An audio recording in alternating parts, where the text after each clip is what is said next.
Fiscal Matters, a podcast of the Financial and Fiscal Commission. Welcome to Fiscal Matters, a podcast of the Financial and Fiscal Commission, where we unpacked fiscal matters, complex fiscal matters, so that you can be able to understand them and make sense of our fiscal environment and economy.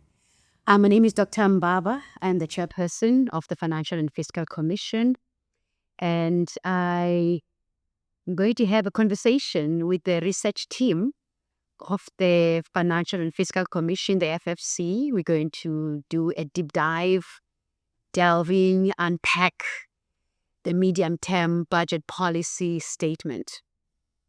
Please do remember to follow us on our social media handles. We are on X as well as on LinkedIn. And of course, we are also on YouTube channel. Please do follow our YouTube channel.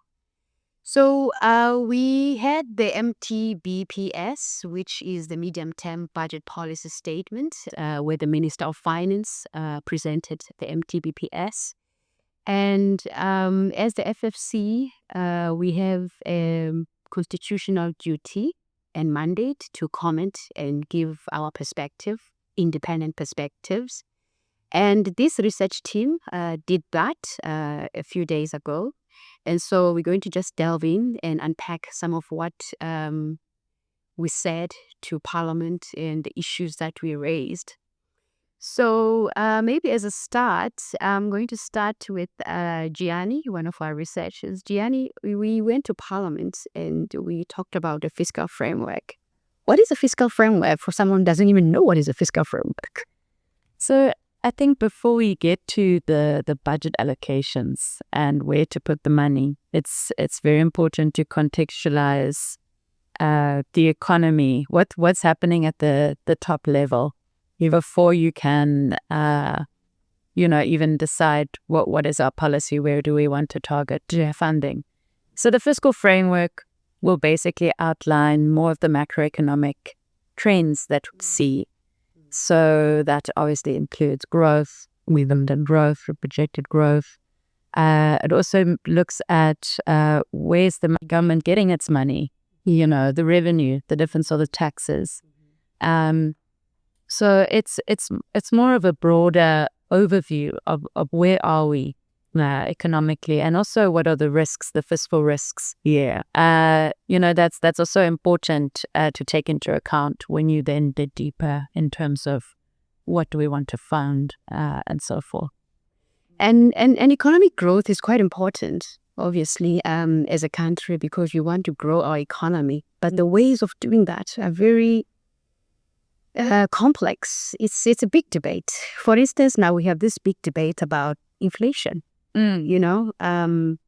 So do we need a high inflation to grow the GDP, or vice versa? How do we grow our GDP, and what is the role of inflation in that? So there's the theoretical side of this debate, and in economics we've all studied economics, and you have the theoretical foundation, but it's extremely important to test that theory with the data. And also in this particular context, what happens in South Africa might be very different to what happens in the UK in terms of what's driving growth and so forth. So the theoretical argument is that we need high inflation that will boost nominal GDP growth, or with low inflation, nominal GDP growth will go down and nominal revenue collection will go down. But what the FFC then showed in its MTBPS submission is that in this low inflation environment, we actually had an overcollection of revenue of up from 19 billion. And a large driver of that was VAT, value-added tax. And it kind of also speaks to the context that many South Africans find themselves in, because we have this cost of living crisis majority of the population are low-income households with smaller household budgets. So, when prices are skyrocketing, their purchasing power is lower. So, I think in our context, that low inflation has actually produced sort of the opposite to what some of the theory says, is that high inflation that drive growth. And so the low inflation has also the fact that VAT revenue increased so much also shows that there's some household resilience. Consumption could go up because their purchasing power increased due to lower prices.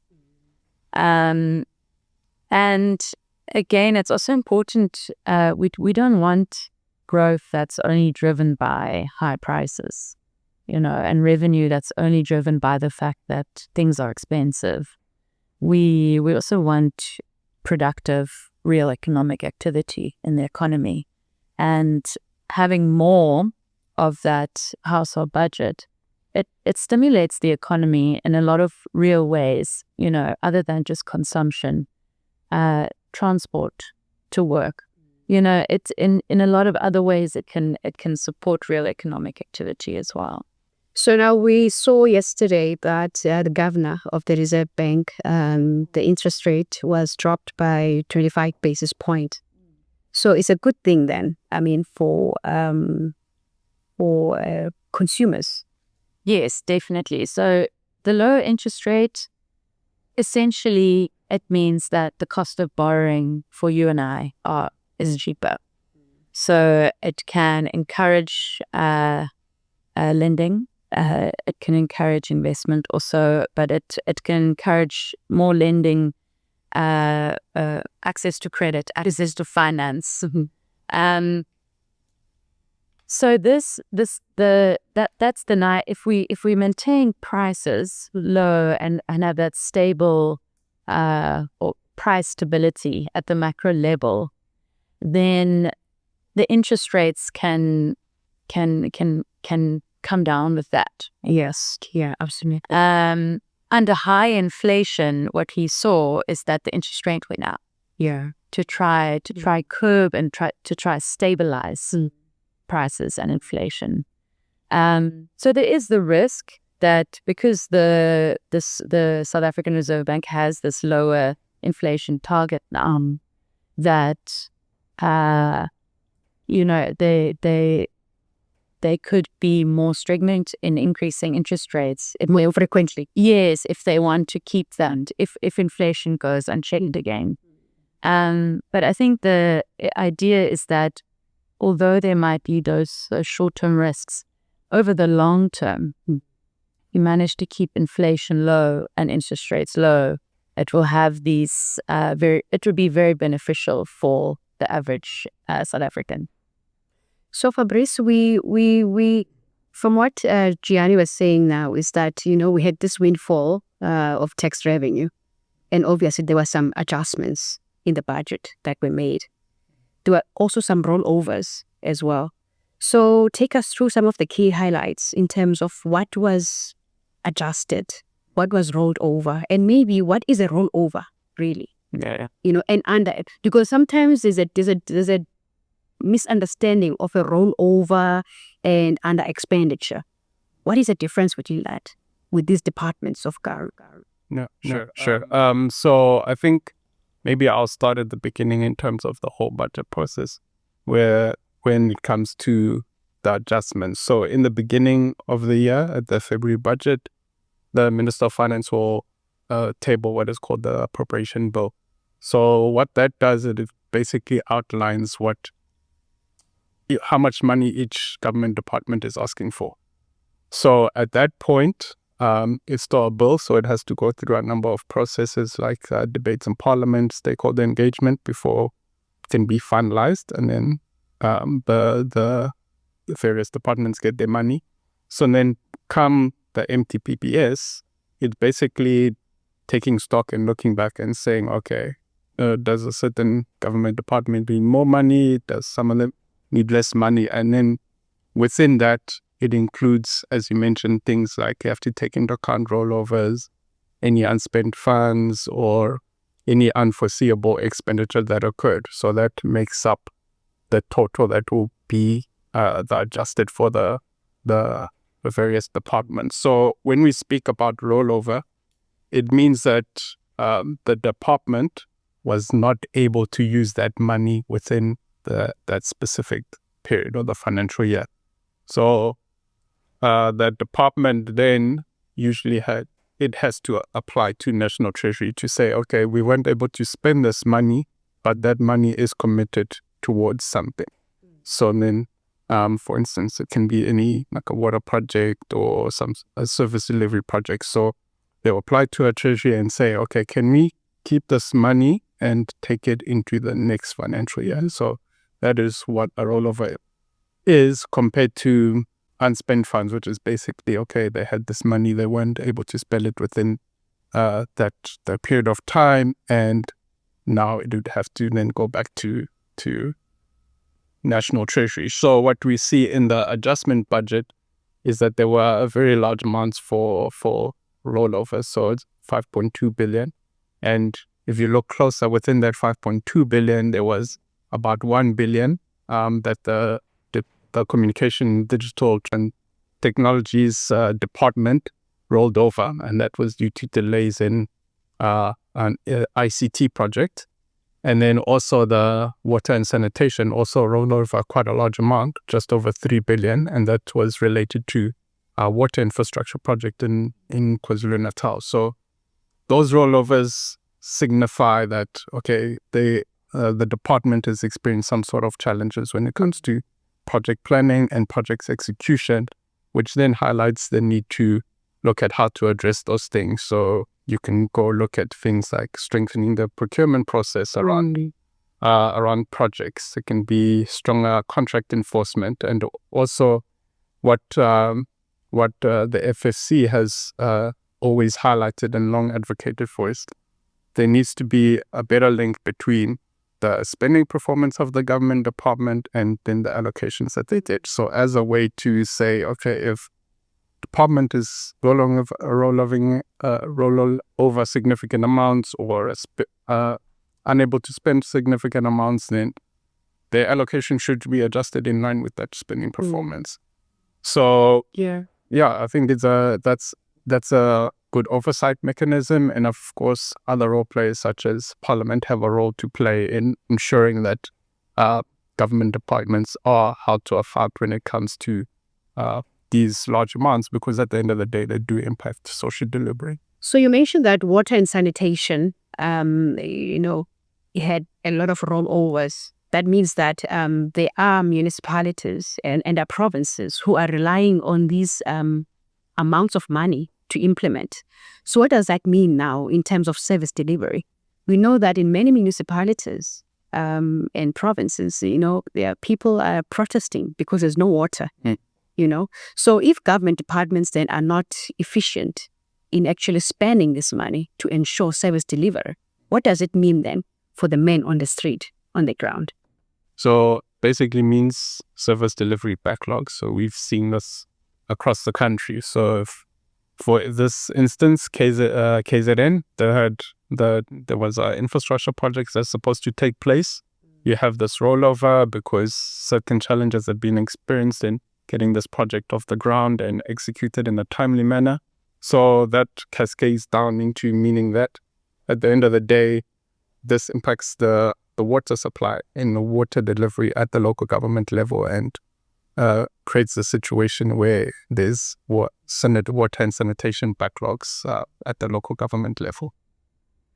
So what do we think that government departments are efficient when it comes to spending the resources? What are your thoughts, Sabile? I mean, we allocate these huge amounts of money to these provinces and these departments, and they're not spending. What are your thoughts? Do you think there should be more accountability in terms of spending? Because do we really want the rollovers in the first place? Is that a good thing? Rollovers are not a good thing, for sure, because it's an indication that a particular project that was planned has failed to be implemented on time. So it delays service delivery, as Fabrice has already indicated. And then what does it mean now? In most cases, how do we see these rollovers happening? In some instances, these rollovers are beyond the project implementer or beyond departments. For example, if there are some floods that have delayed implementation of a housing project somewhere, then there's no way that a housing project could be implemented while there are rains. And then there will be delays in terms of delivering the actual housing. So now, what normally happens when these departments apply or request rollovers is just to allow they will prove for sure that foundations have been built for these houses. Then because of weather, then there's been some delays. Then hence the government now, upon the merits, National Treasury looks whether this rollover request makes sense or not. And then they see that, okay, they make sense because of these delays and they allow. But some rollovers could be as a result of technical skills and poor project management and poor planning, etc. And we don't want to say that because it's money that is supposed to improve lives and livelihood of people. But people are being deprived since delivery is being delayed. At local government level, do we see that a lot in terms of implementing these projects? Yes, we do, Chairperson. For instance, for the infrastructure grants, we have a long history of underspending there. So we are seeing the same trend that Sabelo has talked about for the provinces. And for local government, the reasons for that is poor financial management and also poor project planning. And also delays in the procurement, because in some cases there's always delay with those tenders, like awarding tenders. And I think that plays a huge role in the underperformance of this conditional grant. I think that is the reason the National Treasury also decided to introduce the targeted and responsible savings. It's because some of these grants are not performing and they are allocated money. And they are grants that are actually performing well, but they do not have enough transfers to take care of this project. So with these tariffs, they are trying to take what was left from those grants that are not performing and then put in those performing grants. I think it's a good thing to do, because having these grants that are not performing and we still allocate money and we don't see any service provided to the community, it also creates a problem for the fiscus. Nebo, I know that you looked into project management, What do you think about the capacity of project management at local government? Do we have enough of it, or do we need to improve it? What is the problem there when it comes to that? I think in local government, I think project management basically is at the heart of the overall public government sector infrastructure and delivery. So I think that there are shortages in terms of project management. There are shortages in terms of capacity in delivering those projects. That is why you find that on a list of projects from Department of Infrastructure, Department of Public Infrastructure, you find that there's a list of projects that are not completed and most of those projects are delayed not because of weather conditions, because in terms of weather conditions, then there are force majeure clauses which can create contingencies for those particular projects, then it wouldn't cost the government more money. But then in terms of these projects are delayed because of skills, then it's actually an extra cost for the government. So whether the role interest, because when you do a project, you definitely do a budget. So if there's a rollover, the rollover will only cover the budget that is there. But then what if the project is delayed again? Then it means that it's an additional cost by the government. Then you need additional amount of money to carry out that. If you look at the Guyana project, the project started with a couple of millions over years. And we cannot say that is because of weather condition delays. These natural causes than delays. So that has costed the government more money than what it is. So we definitely need to improve capacity in the project management for us to be able to carry, this project, particularly begin then we are heading to that infrastructure, let's go. Go the economy looking into more particularly into infrastructure. We do need capacity in project management for our strategy. And manage those project overruns. Yes, sir. And manage those, yeah. So I want you now to shift to looking at the provincial allocations.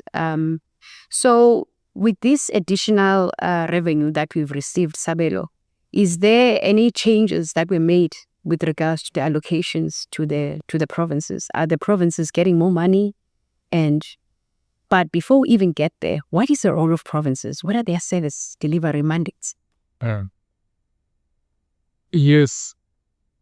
If we remember very well, our constitution provides or establishes 3 levels of government. We have national, provinces, and local government. And the constitution also provides or is clear on what each of those spheres is supposed to do. Then provinces are mainly responsible for the provision of services like health and education. And if you look closer to those services that are provided by provinces, they are more social than economic. They don't raise much revenue from those services. Yes. And they rely much more on intergovernmental fiscal transfers in the form of the provincial equitable share funding as well as constitutional grants. It is true, this adjusted budget, there's been about 3% increase compared to what was being allocated in the 2025 budget. And that 3% is mainly as a result of, if you are allocating resources to provinces, a share that goes to provinces determined. And then now, how do we allocate out of that fund per province now is determined by the provincial equitable share, which has a number of components, including educational health components. And then those are data-driven. We need more data and accurate data to allocate fair share of resources to each province. And then when allocation was being made earlier this year in 2025, around May, some of the data was not available at that time. Then now, this adjustment that we see here of 3% is mainly driven by the data that is available now. Mainly that data speaks to regional GDP figures as well as population, estimated population. Hence, we have that adjustment now. Yes, provinces did receive much more.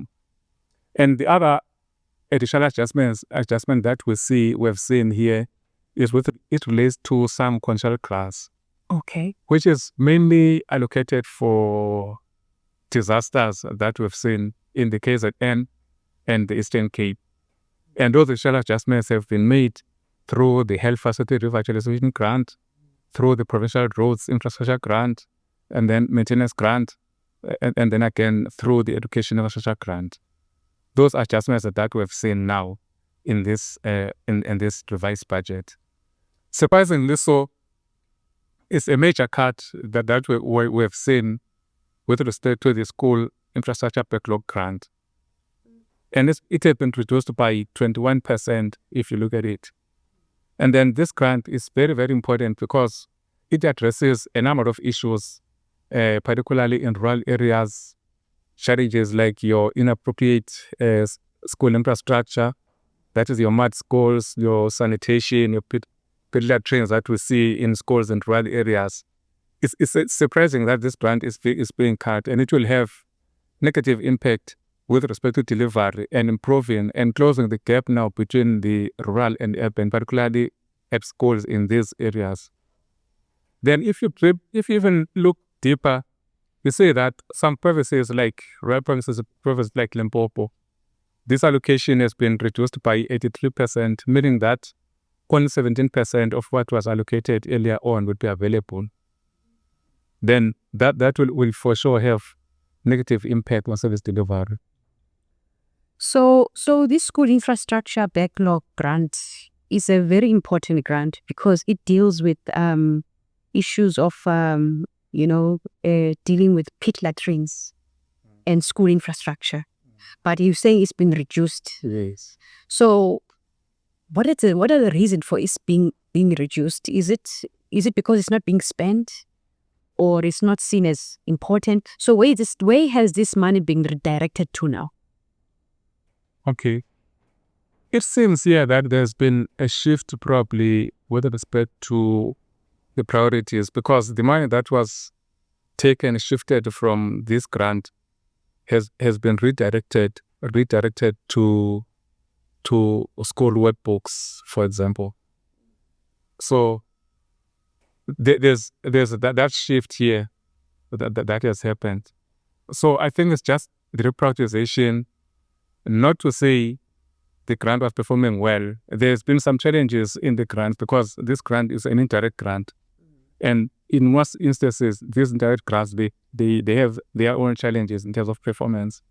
But again, reducing such a huge amount from this grant, even if there has been some challenges, the government must find a way to address those challenges, because now taking away funding because of performance reasons, that doesn't resolve the challenge itself, because we'll still have schools with pit latrines, instead of the government being intervening to say how to improve this performance. So you mentioned that this was an indirect grant. So there is a difference then between a direct grant to a province and an indirect. Just for our viewers, what is the difference between an indirect grant and a direct grant, and what are the implications? Okay. Yes, there's a difference between indirect and direct grants. Direct grants, when allocation cultural grants is being decided on, then it's direct or indirect. A direct grant will flow direct from the National Treasury as it has been allocated to the department or provincial department. As we mentioned here, that education is a function for provinces. Then provinces should receive a grant. That is a direct grant. Then they implement their projects. When we talk about indirect grants, is when a grant is being established at the national level for provinces, for example, but it's not implemented by provinces themselves, but national implements the projects on behalf of the provinces, and that is an indirect grant. In fact, the FFC have undertaken a study some years back where both direct and indirect grants performance were being evaluated or assessed. And then the findings reveal that direct grants have performed better than indirect grants. And again, it's even easy to link the direct grants with the maintenance of the infrastructure that's been developed, etc., because the budget for that is for the provinces. But now if it's at national level, provinces, they don't even budget for the maintenance of infrastructure after infrastructure has been constructed or developed. So those are just some of the challenges within those two different forms of grants. So it does mean, Nosisa, that, if a grant at a local government level is not direct, then the people in that area don't have ownership of that project. Yes. And they do not have an incentive to maintain it because that project is not implemented by them. So in many cases, we see these white elephants, these big projects which are being built, by national government for the province or the municipality. But the people in those areas don't take them as theirs. It's just given to them. But because they were not involved in coming up with that project. So as FFC, then we have a clear view then, Sabero, from what you say, that government should rather go for direct grants, not indirect grants. Yeah. Okay. And then at local government, Nosisa, we see now that there were some allocations as well. So what is the local government allocation now in terms of the budget? We saw there was an increase at the provincial level. At local government, is it still less than 10%? And is that still okay? for local government, there is also an increase. The local government in the main budget was allocated 176 billion, and that has been increased to 180 billion. And that increase, 7.1 increase, was mainly driven by the increase in the conditional grants. Conditional grants increased from 53.9 billion in the main budget to 57.7 billion in the adjusted. That is about 7.1%. So those were the main drivers. For the local government equitable share, there were no changes in the adjusted budget. We're still sitting with the 106 billion that was allocated in the main budget. So in terms of the local government equitable share formula, there's been some views that from instance from SALGA, yes, which is the voice of local government. They believe that allocation from the national, because remember we cut the national revenue. A certain portion goes to national, to the provinces, and then to local government. Local government has always been very small because there was this notion that local government can always get extra revenue from the residents. Is that still true in this day and age? No, I don't think it's true. That is why FFC has been advocating for the review of the local government equitable share formula, because many municipalities, like the local municipalities, they do not have the capacity to generate their own revenue, and they are heavily depending on this local equitable share. So for us in 2025, because even now for the local equitable share, we're still using an old data. That's what we've noticed.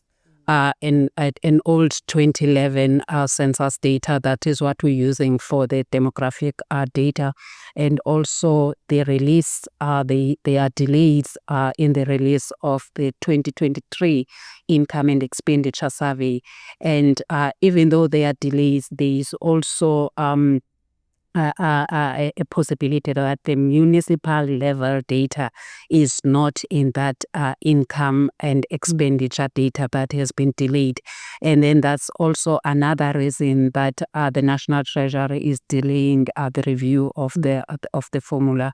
So we are saying this mismatch is actually creating an intergovernmental fiscal challenge, as many municipalities are growing, are fast growing, and particularly the metros, and the current formula does not account for the growing population in the metro.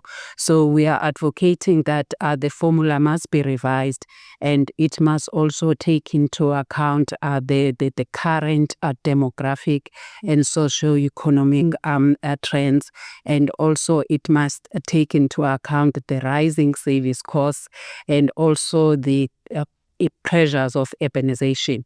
And we are saying by doing that, we are creating an alignment between the fiscal transfers and the service delivery outcome. So Fabrice, now we've seen in the budget that there was an allocation now to Stats SA. Will that address some of the issues about the data? What are they going to use the money for? Do we know? So that allocation is directed towards capacity or areas and capacity within Stats SA. So one, I think would look at it as a good allocation. As Nosisa mentioned, there is a need to strengthen the data gathering process and make sure accurate data is there to help inform the decisions around the money that goes to both local and also provincial government. So yeah, I guess we'll have to wait to the February 2026 budget to get more insight into terms of exactly what that is going to be focused on. But yeah, it does go to help address some of those concerns. Yes. So at a very high level then, Newo, looking at the budget now, obviously there has to be some risks. that we have to take into account, you know? So looking at the MTBPS now as FFC, what are some of the risks that we have highlighted? Oh, yes, Chair. Some of the risks that we have highlighted during the MTBPS on our submission, it relates to contingent liabilities and also the public sector wage bill. So we see that contingent liabilities, had increased to about 1.2 trillion in 2024-25, which also, it signals that they still pose a significant risk into the fiscus.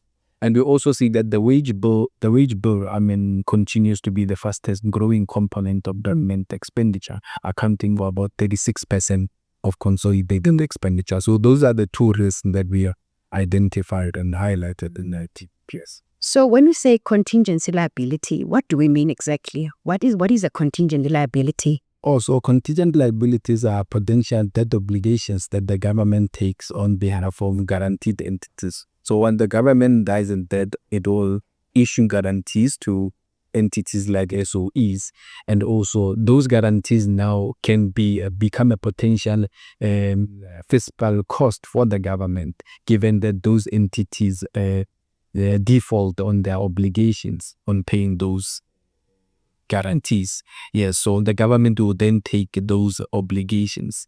Yes. So do we see some guarantees now that have been made in this budget? Are there SOEs which have been given guarantees? Yes, there is an increase. There's a new guarantee to Transnet of 145 billion. And there's also a payment of Sandals debt by the national government of 3.9 billion. So those are the payments that we've seen recently with the new guarantees. And also we see that there's the exposure, the guarantee exposure has increased for 2024-25 from March to June because of a drawdown from Transnet and also Eskom and also Transpaledon Tunnel Authority. So they've drew down on existing guarantees for this particular financial year. So if we have these government guarantees, Gianni, and we keep bailing out these SOEs, what does it mean then in terms of the sustainability of our economy? Why must we bail out these SOEs, which are supposed to be self-sustaining? Yes. So I think there's a number of reinforcing sort of like a negative cycle here, because we're bailing out the SOEs, which, like you said, they have a business model. They should be able to generate through the services that they are providing. Eskom, for instance, providing electricity also.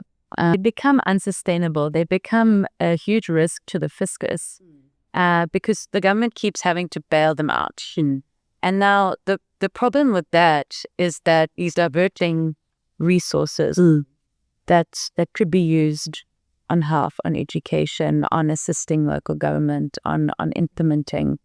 Now they're being used almost into, some of them you could say, like a sinking pot. Yes, where it's diverting resources away, and it's making not only that entity less credible, so then it makes it difficult for that entity to take on its own to get more investments. It also makes our fiscus, South Africa, puts us in quite a fiscally precarious situation where investors can see, but our service delivery is failing tremendously. How it increases our risk premium, so our costs of our debt is growing, and it's crowding out expenditure that could be used productively. Yeah. Yes. So this expenditure that's being diverted away, it can be seen as unproductive unless those guarantees, those bailouts come with strict conditions that actually can change implement reform in the sort of business model, right, and make it more efficient. Without seeing that progress, it's not it doesn't look good from a fiscal position, and puts us in quite a weak fiscal position.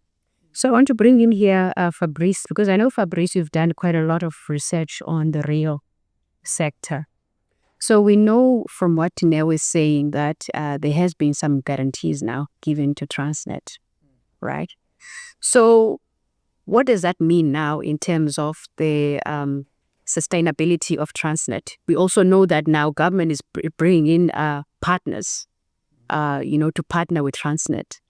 Or what does that mean now in terms of Transnet, balance sheet and strength and these public-private partnerships, given what we know now?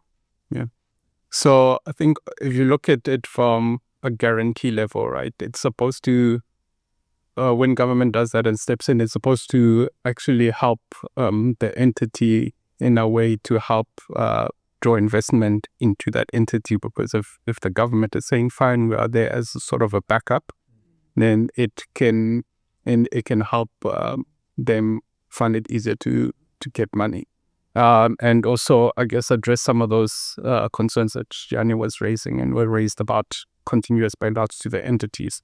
But what is important here is that you have to not overlook the need for reform when it comes to these kind of things. So you can't always rely on bailouts. You can't always be in a position where we are increasing our guarantees to help these SOEs. So as you mentioned, the Transnet case, they have moved towards private sector participation in the ports. They're also looking at the rail.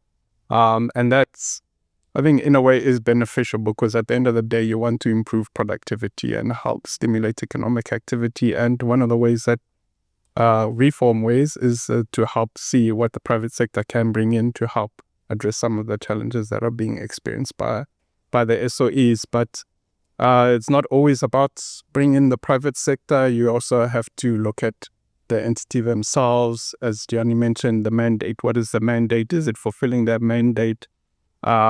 If not, how do you go back? You can say back to basics and look at going back to seeing, okay, what is it supposed to do? Is it doing it? Is it not doing it? What's working? What's not working? And at the same time, you also have other levels that you can use within, I guess, looking at the mandate level in terms of restructuring an SOE, such as has happened with Eskom, where it has been unbundled.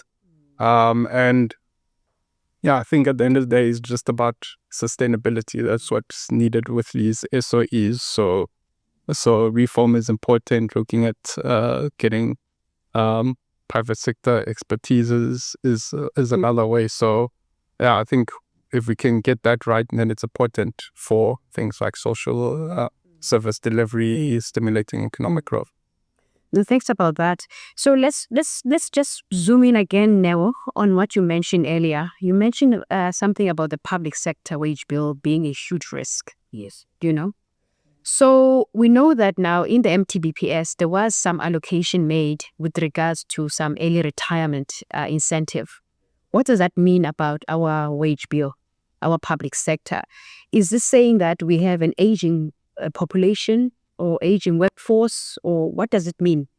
So what is that? What are the key drivers of this public sector wage bill? Is it because people are older, or people are earning more, or we have lots of people? What's happening?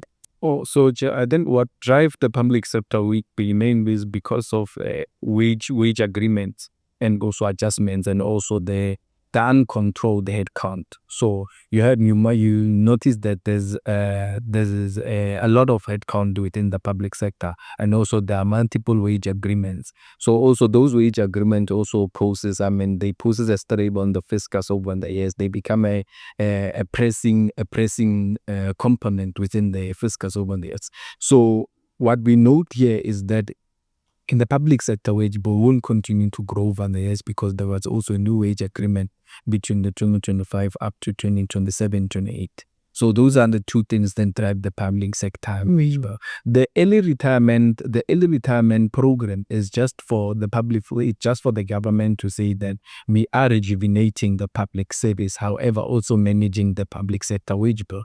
Thereby, if we push out people in senior management that are closer to retirement or that are above retirement, then that will help us to open up a gap for new entrants that will earn more less than the higher top management that have resigned. So that is only to manage the public sector wage bill. Because if you remove someone like 100,000 and they put a new entrant within the same institution in close to 20,000, then you have reduced a couple of rents into the pocket. So, Sisa, do you think this will work? It seems familiar, the story.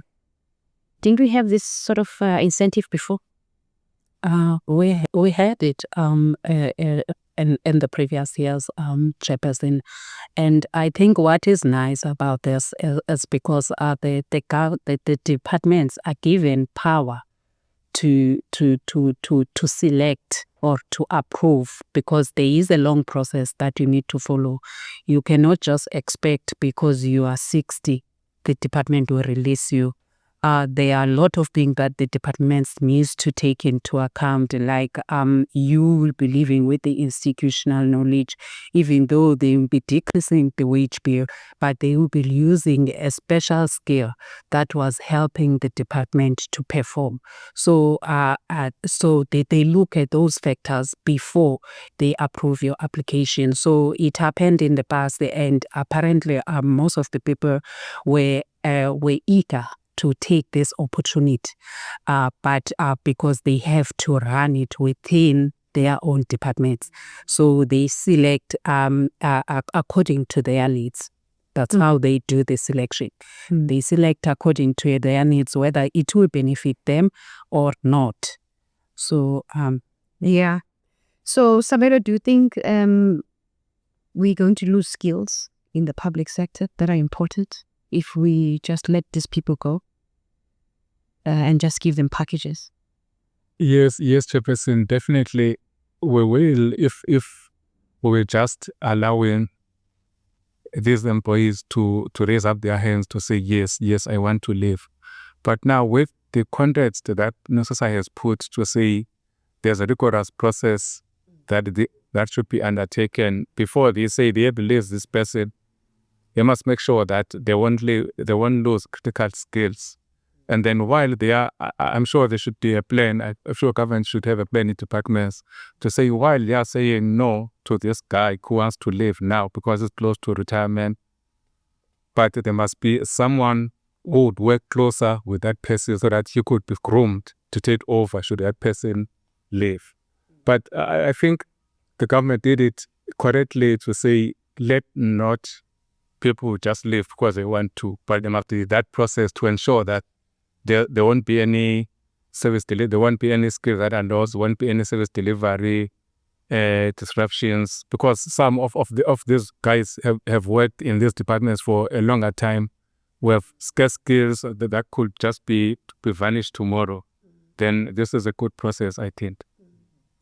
So as we move towards closure, I think it's important for us to touch on just climate shocks, at a local government, and how we address climate shocks and how we fund it.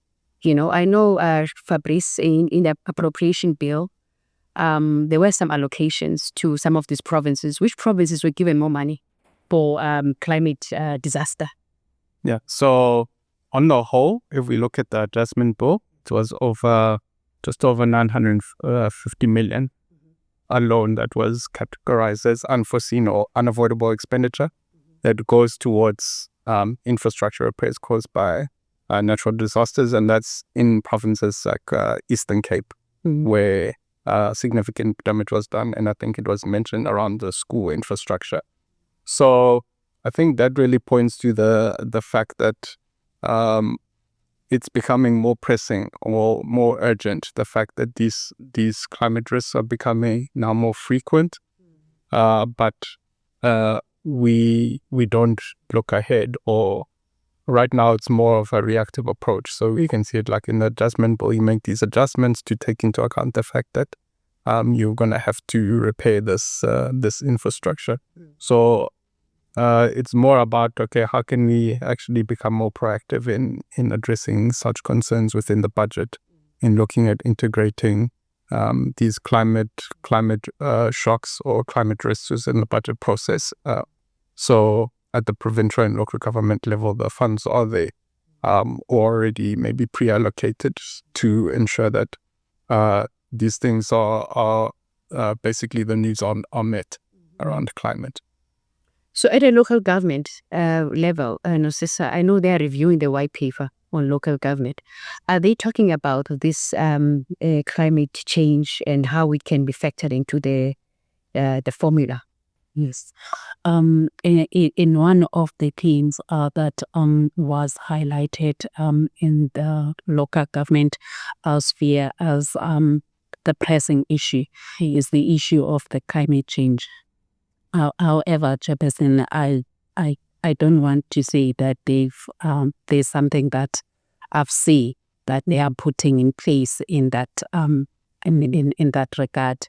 However, in the recent MTBPS, we've seen, I think there is a lot that needs to be done in that space, because we've seen about 496 million allocated to a direct coalitional grant for local government, which is a municipal disaster recovery grant. That 496 million is for 15 municipalities in the Eastern Cape that were affected by the recent floods. And in those 15 municipalities, 13 are Category B municipalities. So those are local municipalities. And for local government, we are sitting with a problem of underspending. And that underspending is driven by poor project management and planning, and also the issue of delays in procurement and the poor financial management. So looking at the bigger portion of that 496 is going to the Category B municipalities. I think it's where we need, like National Treasury needs to put on an oversight for that, because it is very critical at that stage to make sure that that funding goes to the intended purpose. And that intended purpose is the disaster reconstruction activities. However, what is also nice within the local government space, because of this history of underperformance of the municipal grants, municipal infrastructure grants, there are new reforms where they are putting in, introducing a split delivery model. So that split delivery model, they direct the municipalities with a capacity. So they will retain their direct delivery. By saying that they will retain their direct delivery, if they are allocated money for a particular project, they have powers to continue that project on their own. But then the municipalities with no capacity, they will get the support from the Municipal Infrastructure Support Agent and the DPSA, which is the Development Bank of Southern Africa. So the DPSA and the MISA, they will be liable now for making sure that they deliver on behalf of those municipalities that moved to indirect delivery.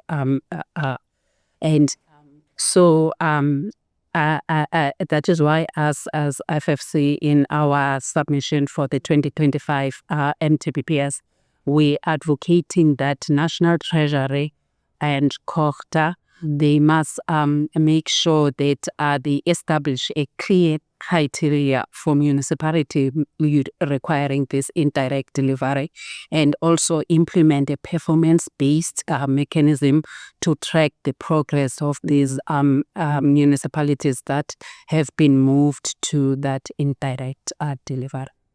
Sure. Yeah. So as we are closing now, just last two questions to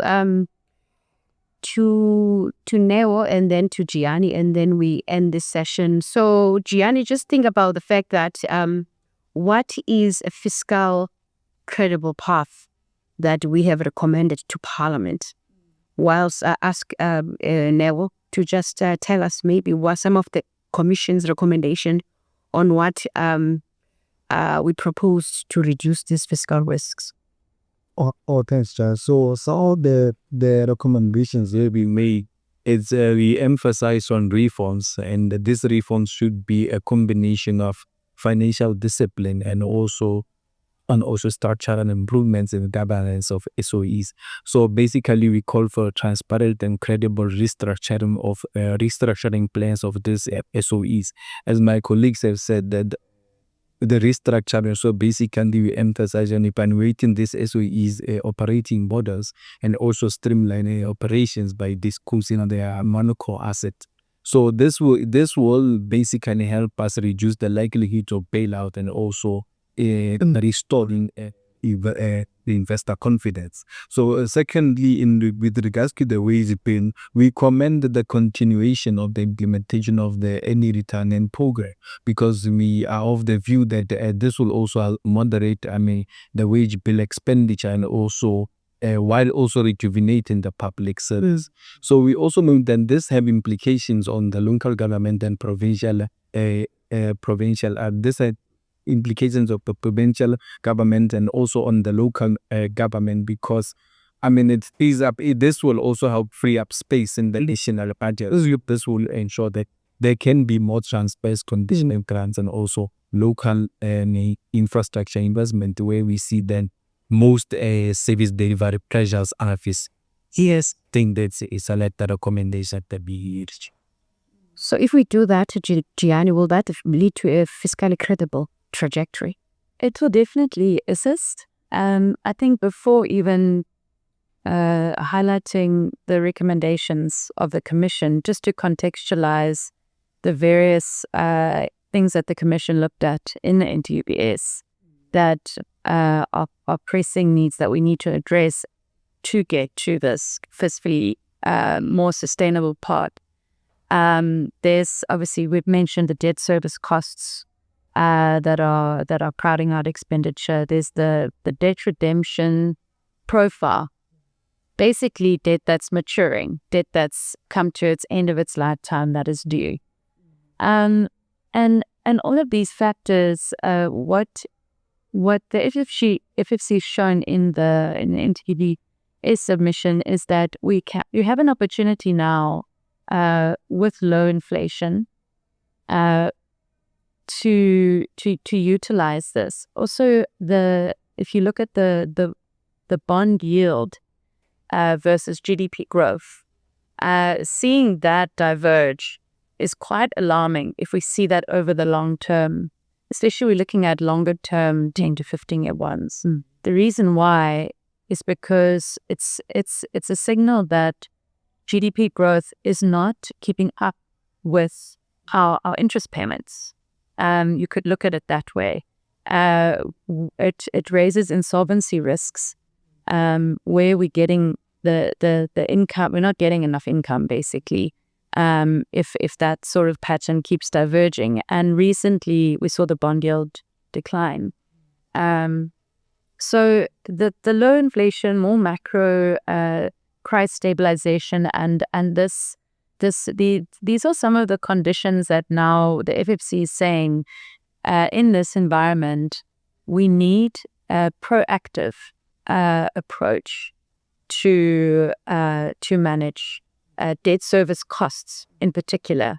And how the Commission is proposing this is saying that Treasury and the Reserve Bank need to coordinate and find a way to work together to proactively manage our debt redemption schedule, our debt service costs. And specifically, the Commission is highlighting the possibility of buybacks, bond buybacks.